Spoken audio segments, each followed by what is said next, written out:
God, it's busy.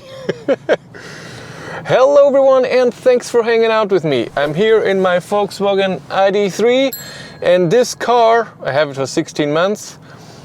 This car costs me around 50 to 60 euros every year, just because Volkswagen decided something in their software.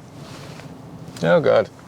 So what's the problem? Well, a lot of people know it already, what I'm talking about. The ID.3 is heating up its battery with the 6 kilowatt battery heater when the battery is under 7 degrees and heats it up to 13 degrees. Now, there are pros to that. First of all, I have to look, there are 2,000 cars.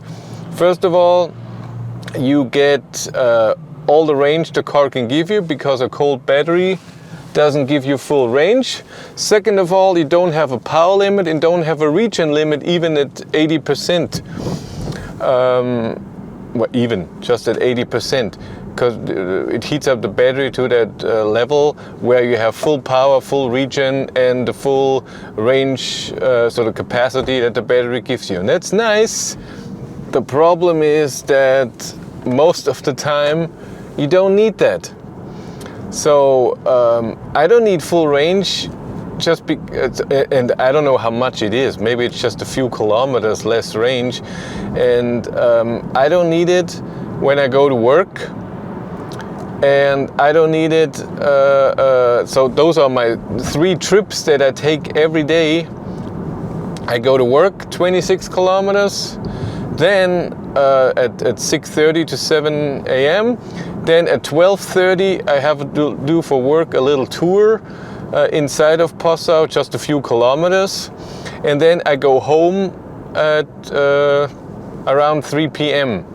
And when it's cold, of course in the morning battery has to be heated up because it's under 7 degrees, when outside temperature is 0 or less, or even at 2-3 degrees if the car is parked in the garage.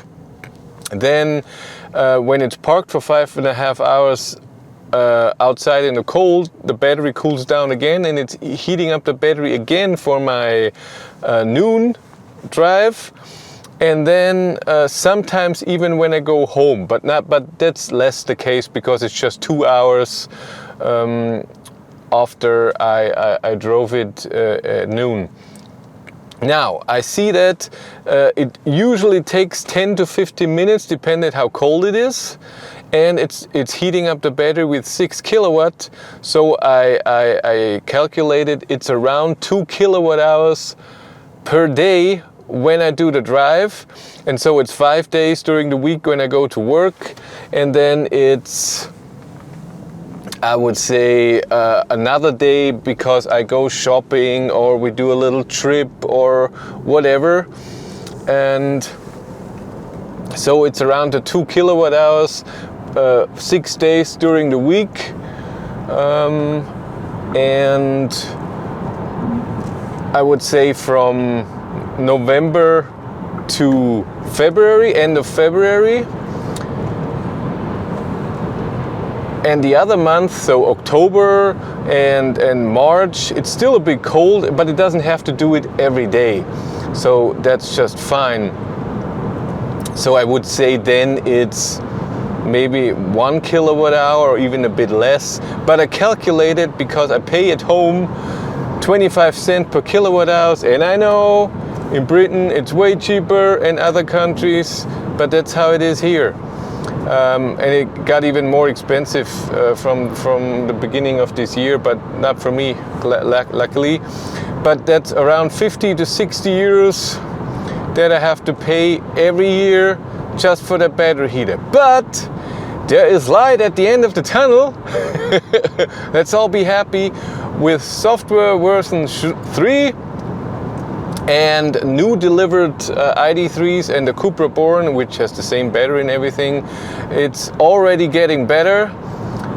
The battery heating doesn't do that much. When I had the Cupra Born, I saw in the morning when it was very cold where my ID.3 was heating up the battery. Cupra Born didn't do anything. When I arrived at work, the battery was still cold. Amazing. I don't need it to be that warm. It was fine. So from March on, this should be the last winter where this is an issue. I don't know if they implement it with a button. Oh. I doubt it, because they're not fans of buttons. So we'll see how they implement it, if it's all automatic, which I think it will be. But I think it's not heating right away, maybe after some time. We'll see how it will work, but it's getting better, and then save us some money. Yay! Isn't that amazing, huh? To save money. That's what we all want. But that's it for me. Thank you much for watching. Have a great day and take care. Bye.